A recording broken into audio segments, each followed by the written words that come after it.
Hello guys, welcome back to my YouTube channel. তো আজি কামপুৰ কেন্দ্ৰীয় ৰাজপথাৰত ৰাস আছে।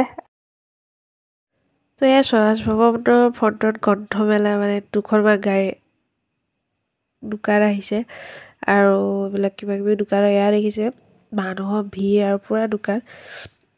ইয়াৰ এই নামঘৰ ওচৰত মানুহৰ পৰা একোৱে দেখা নাপায়। মোৰ মানে সাংঘাতিক চৰ্দি লাগি গ'ল, উশাই ল'ব পাৰে।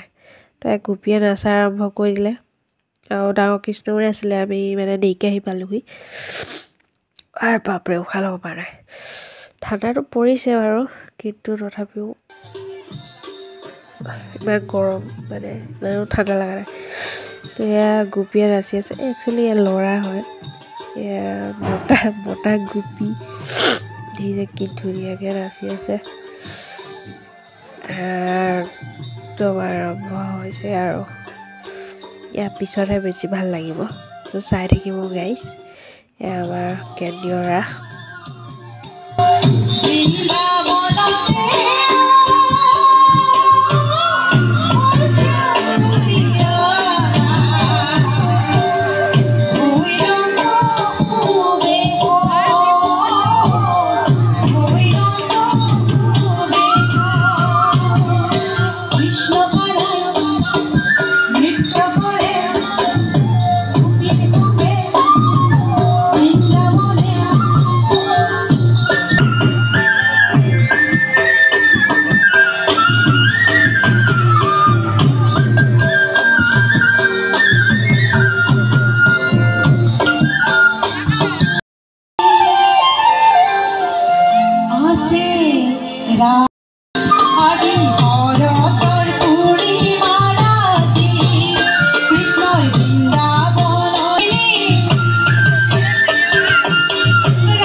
চ' এই গাইজ পুতলা ৰাস হৈ আছে, আমি ৰাসৰ পৰা ওলাই দিলোঁ।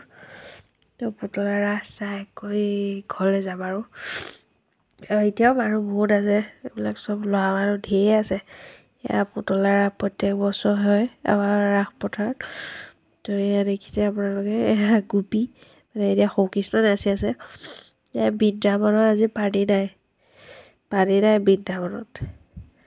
তো এয়া মানুহ ভিৰত মানে খোজকাঢ়িব নোৱাৰে। চ' ঘৰলৈ যাওঁগৈ আৰু গাইজ, ঘৰ আহি পাই গ'লোহি, বহুত মানে মোৰ চৰ্দি হৈ গ'লগৈ। চ' বাই বাই, फिर मिलेंगे नेक्स्ट वीडियो में।